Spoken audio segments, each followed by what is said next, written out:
തേങ്ങയൊക്കെ വലിക്കാനെങ്കിലും ഇപ്പൊ ആരും ഒന്ന് കിട്ടുക, ആരും ഒന്ന് കാണുന്നുമില്ല. സാധിക്കേ രാഹുല് എടാ ഈ വീടില്ലേ സതുവേട്ടന്റെ ഞാൻ എടുത്ത് അടിപൊളി. അല്ല എന്തെങ്കിലും പോന്ന് എന്റെ വീട് അപ്പുറത്താ വീട്. ഏതാ വെള്ളം പെയിന്റ് അടിച്ചോ? അതല്ലേ അത് കൊള്ളാട്ടോ. എന്നെ കണ്ടാന്ന് അല്ല ഇപ്പൊ മറ്റേ തേങ്ങ പരിപാടിയല്ലേ നന്നായി. ഈ തെങ്ങൊക്കെ ഉണ്ട് 4 ഒന്നിനും കേറാൻ ആൾക്കാരെ കിട്ടുന്നില്ല. പിള്ളേര് മക്കളൊക്കെ വരുമ്പോഴേ തലയിൽ വീണ പ്രശ്നമാണല്ലോ. അപ്പൊ ഒന്ന് ഈ ഒരു ഒഴിവ് നോക്കിട്ടേ ഒന്ന് ക്ലിയർ ചെയ്യാം. അല്ല കല്യാണം എന്ത് നോക്കണ്ട, ചെലവ് ശരിയാവും ചെലവ് ശരിയാവില്ല.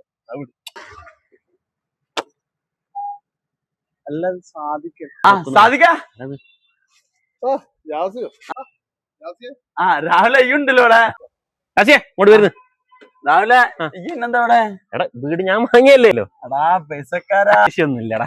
പിന്നെ വന്ന കാര്യം പറയാൻ വിട്ടു. ഈ മാസം 16 എന്റെ കല്യാണം. രണ്ടാളും ഫാമിലി ആയിട്ട് വരാം. രാവിലെ ഫാമിലി ആയിട്ട് വരാം. സാധിക്കെ നമുക്ക് ഫാമിലി ഇല്ലാത്ത കൊണ്ട് കിട്ടിയൊരു കുട്ടി ഈ വാ. അല്ല ഈ വെള്ളം കുടിക്കണോ? വേണ്ട ഒരുപാട് വിളിക്കാൻ. ആയിക്കോട്ടെ നടക്കട്ടെ. അല്ല വിഷമയോ പറഞ്ഞു? അല്ല ഈ ഇത്രയും കാലം പെണ്ണിട്ടാത്തത് അത് കിട്ടായിരുന്നല്ല. എനിക്ക് എന്താ പറടാ? കിട്ടായിട്ടൊന്നല്ല, നമുക്കിപ്പോ വിശക്കണ്ട വിഷമായി കുടിക്കാൻ പറ്റുമോ? നല്ല കിട്ടണ്ടേ? ആണല്ലോ.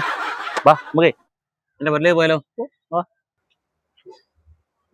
അതൊക്കെ നല്ല പത്തിരി അടച്ചോനെ. ആ സൂണമാശല്ലേ നമ്മളെ കൊണ്ട് കണക്കെടുപ്പിച്ചേ. എന്റെ മന കീടം ചത്തിയില്ലേ? എനിക്ക് കൊറേ എന്റെ കൂടെ വന്നില്ലേ വരാന്തയിൽ ഇങ്ങനെ പുസ്തകം കാണിച്ചിട്ട് ഹോംവർക്ക് ചെയ്തില്ല നിർത്തി അടിയിട്ടിട്ട് ഞാളെ കൊണ്ട് ഇങ്ങോട്ടിനാടാ വരുന്നത്. മുങ്ങാനും പറ്റില്ല. ഇങ്ങനെ പ്രശ്നമാണ്. മാഷേ രാഹുലോ? മാഷേ എന്റെ കൂടിയാ? അല്ല മാഷേ ഞാൻ ഇവിടെ എന്താ ഇവിടെ വീടും സ്ഥലവും ഞാൻ വാങ്ങി മാഷേ. ആണോ? നല്ല കുട്ടി. അങ്ങനെയാണ് പഠിക്കുന്നോല്.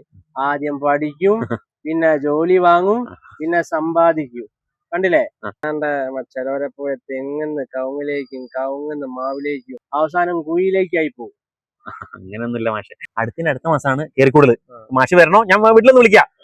ടീച്ചർ സുഖമായിട്ടിരിക്കുന്നോ? സുഖമായിട്ടിരിക്കുന്നു. ഞാൻ ചോദിച്ചെന്ന് അറിയട്ടോ. ഞാൻ സാധിക്കണേ കൂട്ടി വരാം. പക്ഷേ സാധിക്കനെ കൂട്ടണ്ട, മോൻ ഒറ്റയ്ക്ക് വന്നാൽ എന്താടാ അങ്ങനത്തെ വർത്താനം? വിഷമയാ? ഒരു മിനിറ്റ് ഇങ്ങനെ പോവാ. മാഷേ എനിക്കൊരു സംശയം ഉണ്ടായിരുന്നു മാഷേ. സംശയോ? എനക്കോ? പഠിക്കുന്ന കാലില്ലാത്ത സംശയം. സംശയം നല്ല ചോദിക്ക്. മാഷ് പഠിപ്പിച്ചൊരു അക്ഷരം ഉണ്ട് കെറ് എന്നുള്ള. ആ സാധനം ഒന്നും ഞാൻ ഇവിടെ ജീവിതത്തിൽ ഏടി ഉപകാരപ്പെട്ടില്ല. ഞാൻ പറയാൻ വന്നല്ല. ടീച്ചർ നാളെ തേങ്ങ വലിക്കാൻ വരാൻ പറഞ്ഞു. പറഞ്ഞിട്ട് നാളെ വരൂലേ? ഞാൻ വരൂല. മാഷ് പഠിപ്പിച്ച് വലിയ നിലയിലെത്തിയ ആൾക്കാരുണ്ടാകല്ലോ ഗൾഫിലൊക്കെ ഉള്ള. ഓലെ വിളിച്ച് തേങ്ങ വലിച്ചാൽ മതി. ഞാൻ വല്ല കങ്ങുന്ന മാവിലേക്കോ വല്ല കുജിലേക്കോ പോട്ടെ. സാധിക്കേ കോതിക്കാം. നാളെ രാവിലെ ഞാൻ തലപ്പൊട്ട് കയറേണ്ടി വരുമോ ഭഗവാനെ?